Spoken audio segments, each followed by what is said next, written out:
Not bad, my man, not bad. I'm going to try and lock it down so I can at least support you a little bit.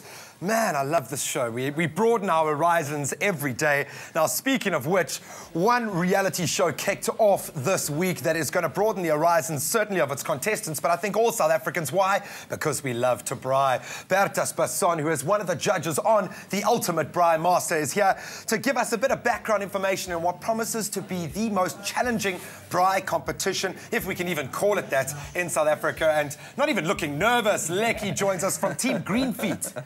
Hey? For sure. How did you come up with the name Greenfeet?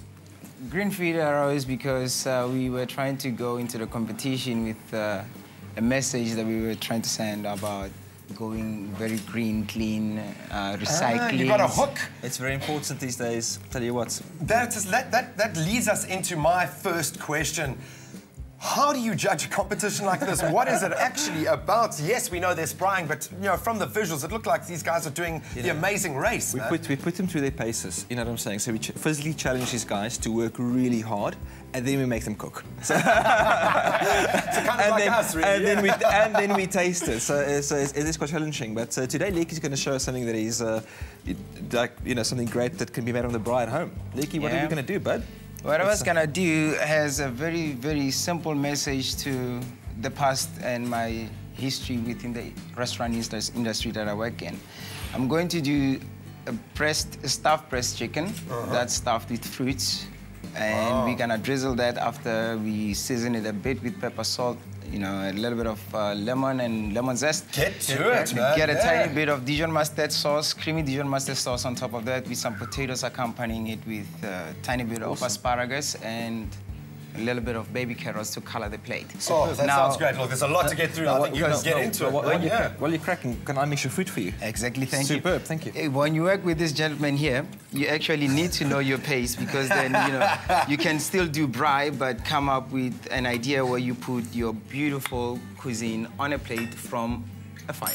And this ain't child's play, eh? And what was amazing was that we came up with some interesting dishes throughout the show. So you're going to have to wait and see how it develops. But the food we got was amazing. Lekkie, the chicken, what do you do, bud? I can go ahead. The chicken will be nicely cut down. What I like to do is to cut it just an opening and slide the knife right through. And with that little opening, I don't need to cover the chicken at all.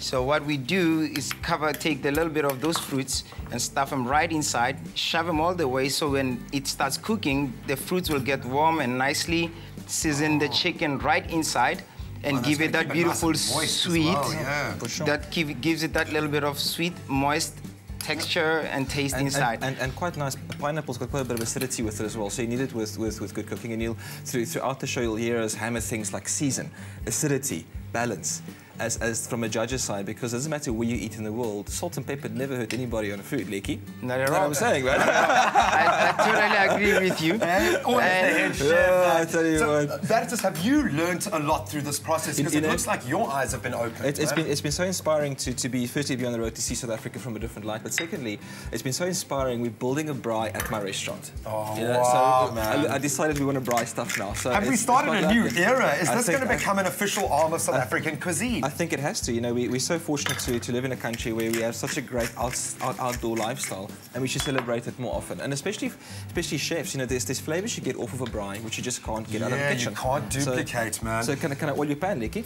That's perfect. Oil it now. Do you know what's blowing my mind? Now, sadly, Lekkie, and I say this with the utmost sincerity, because I would have liked to have seen what you could do beyond this, but you were eliminated last night, so I have to give you my condolences. But this scares me a little bit. If the likes of Lekkie are being eliminated at this stage, you know, how far are we going to take this? Are we seeing a lot of guys from the restaurateuring industry? Are we seeing a lot of chefs involved? Who has entered the competition? Who's made it through? So many. If you just keep your eye on the teams, we've got people from all walks of life. We've got the tattoo artists, we've got the guys from the fishermen from Betty's Bay. There's really amazing people. We've got a couple of professionals in the show as well.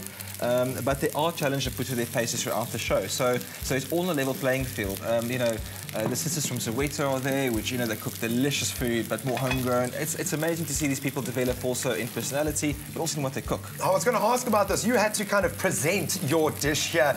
Was that a big hurdle to cross, getting used to being able to present to the judges, especially when you're working with some powerhouses in the industry? Well, being in the industry for quite some time, working with a lot of big names and big chefs around the world. You weren't intimidated. I wasn't intimidated as much, but I'll give it to Bertus, and I would say this to him on live TV. I actually admired and respect what he does, and being judged, it was something that I had to understand that, you know, it's a competition, somebody has to be taken out, and unfortunately the liking was one that he had to. Yeah, because I think, Bert, if we can close it off, I think it's subjective at the end of the day. As much as we are looking for the best braai master out there, I mean, the talent is so widespread that it has to be subjective. You know what? This is only the beginning of braaiing in South Africa, I think, and it's just going to get better from here on out. Oh, Bert's going to ask you to get our finished product out there just to see what this beautiful dish looks like. So Leki woke up early this morning, came into studio and did this for us. As all good chefs are, it's been sealed and seasoned beautifully and just popped in the oven. If you've got a kettle braai, just close the lid on it. It'll act like an oven. Then Leki prepared some delicious potatoes for us as well, baked with a bit of parmesan cheese and... I love it, in our little square poiky, if you can call it that. Okay, we're going to take a quick break. We will give you the opportunity to have a little bit of taste, or at least you can live vicariously through me as I have a taste. We'll see you on the other side of a break. Don't move a muscle. This is looking delicious.